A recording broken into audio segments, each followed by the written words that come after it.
एक मित्र प्रश्न पूछ रहे हैं, कोई बच्चा जन्म से अमीर घरों में पैदा होते हैं, कोई गरीब घरों में पैदा होते हैं, कोई अपंग, कोई मंदबुद्धि, कोई बीमार, कोई अंधे पैदा होते हैं। इसके पीछे क्या कार्य कारण का कोई नियम काम कर रहा है या संयोगिक है कि या ईश्वर ने जिसे जो चाहे वो पैदा कर दिए? इसके पीछे क्या कारण है, कृपया बताएं।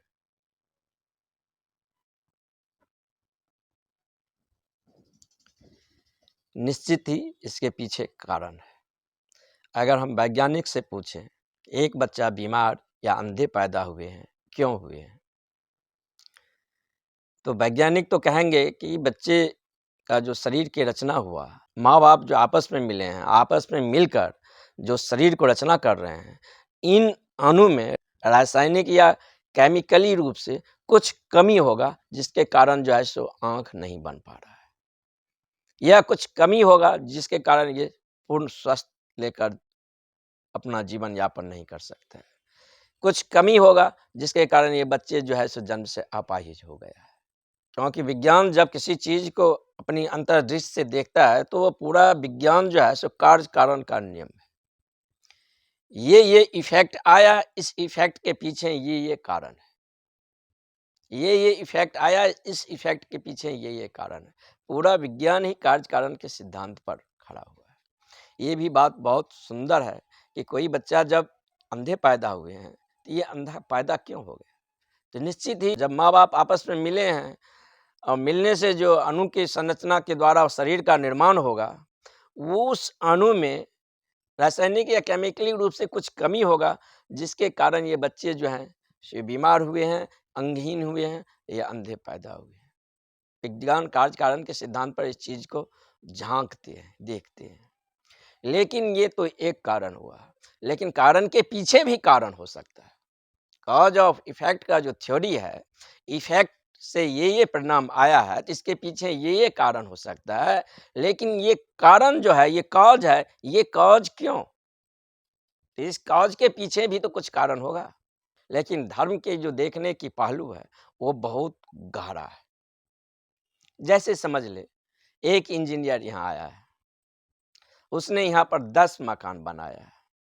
एक मकान ऐसा बनाया है जो मकान एयरी है, हवादार है, उसका रुख पूरब की ओर खुलता है।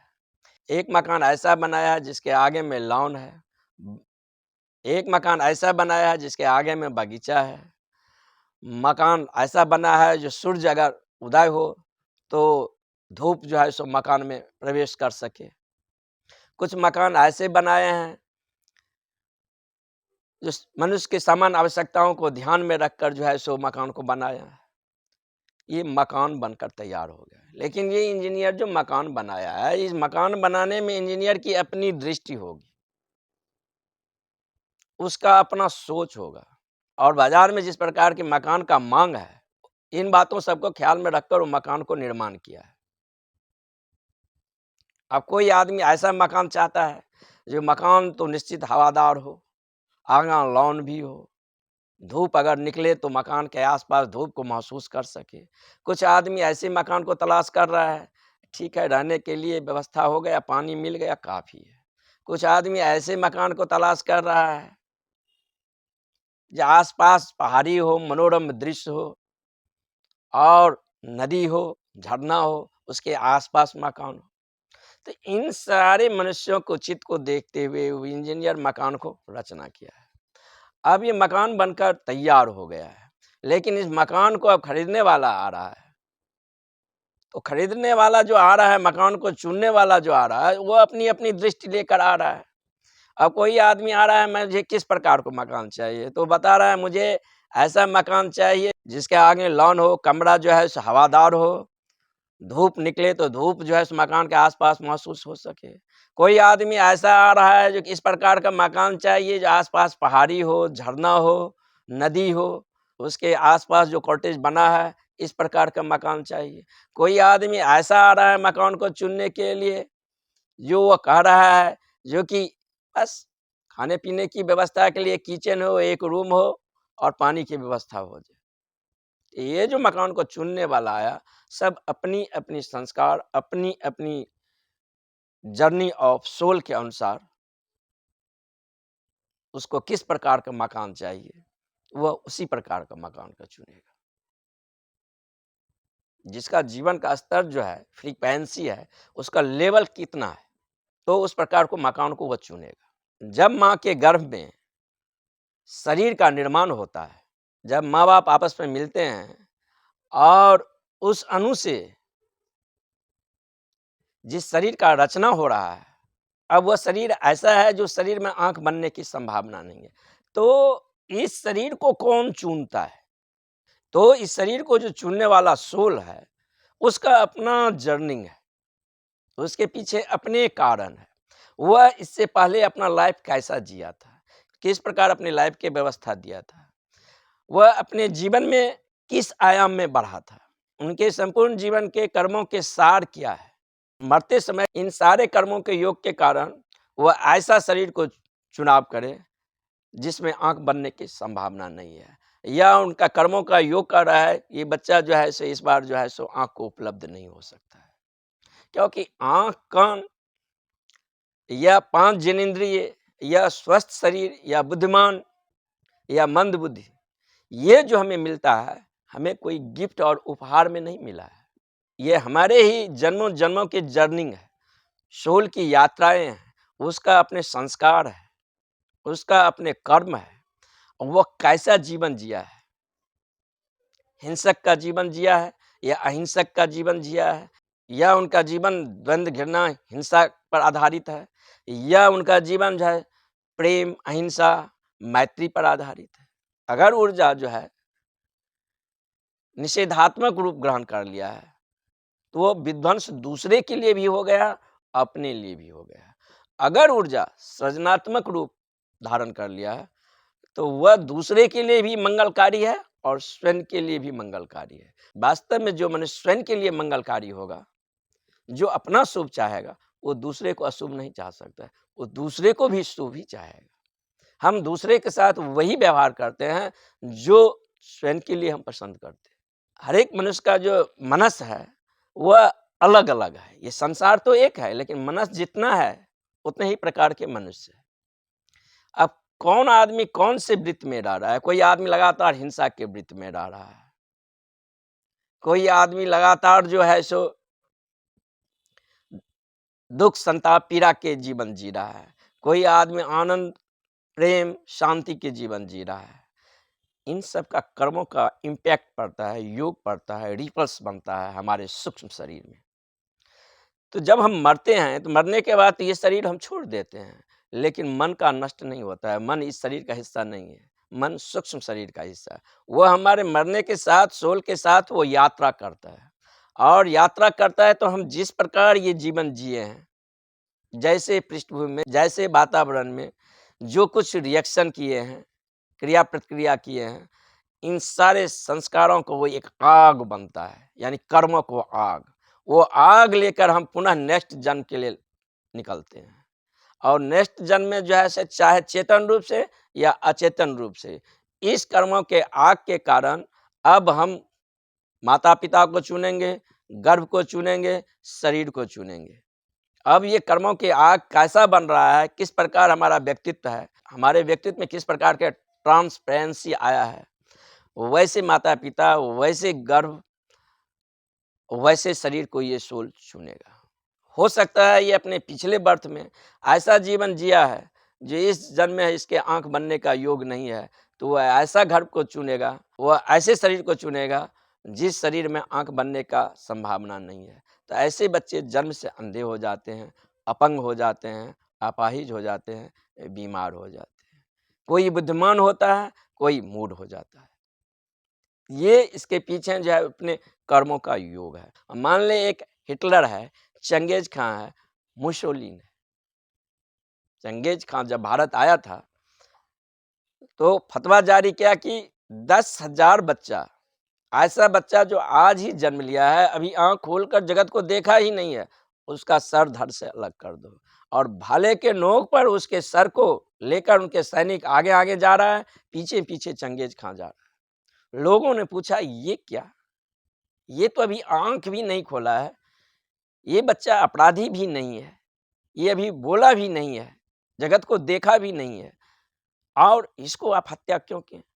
कहा कि ताकि लोगों को याद रहे कि चंगेज खां आया था। अब ये आदमी पागल है, विक्षिप्त है, मानसिक रूप से रुग्ण है। अब हिटलर है, हिटलर कहता था कि एक-एक आदमी को एक-एक गोली मारूँगा, इतना गोली लाऊँगा कहाँ से? उसने गैस चेंबर बनाया था और गैस चेंबर में 5000 आदमी को डाल देता था, बटन ऑन कर देता था और आदमी वाष्पीभूत हो जाता था। कितना क्रूर होगा उसका हृदय!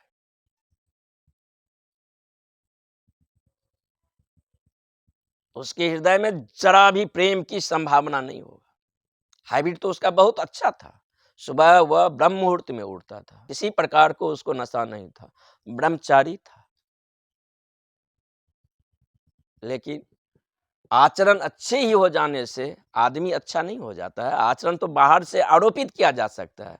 लेकिन जो आचरण बाहर से आरोपित किया जाए, वो आचरण दो कौड़ी का है।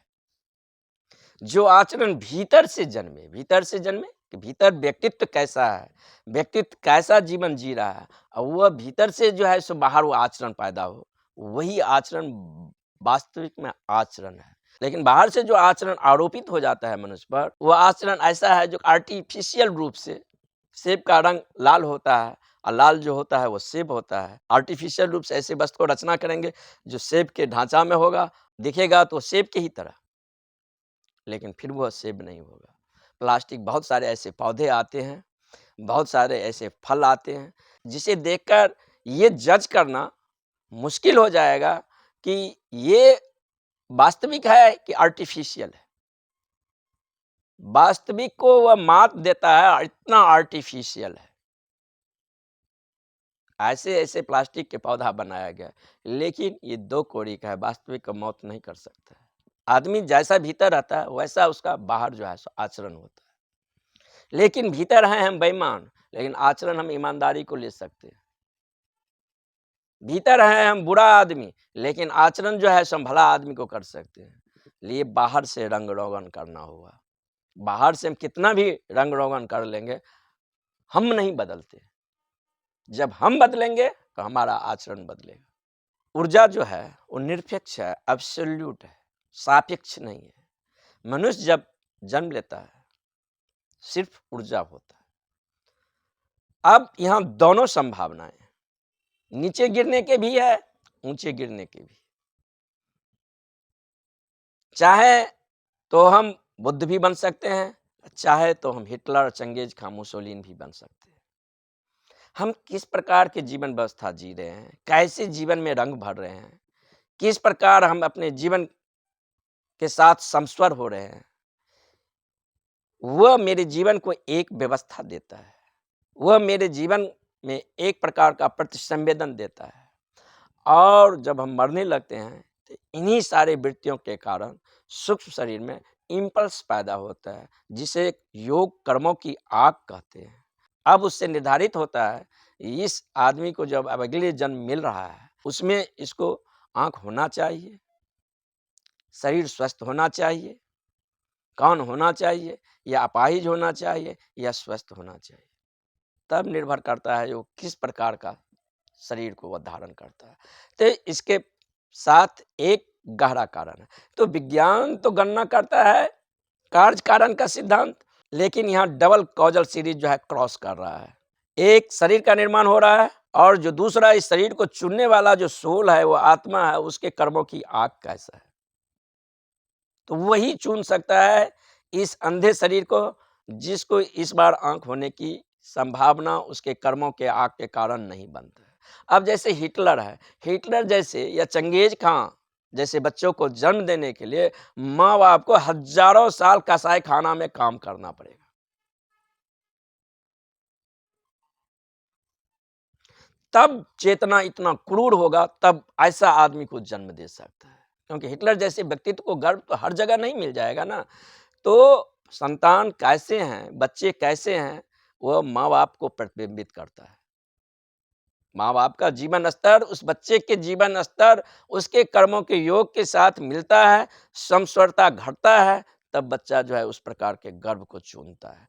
इसी कारण कोई बच्चा गरीब के यहाँ जन्म लेता है, कोई अमीर के यहाँ जन्म लेता है, कोई अपाहिज पैदा होते हैं, कोई बुद्धिमान पैदा होते हैं, उसका सोल के जर्निंग के कारण।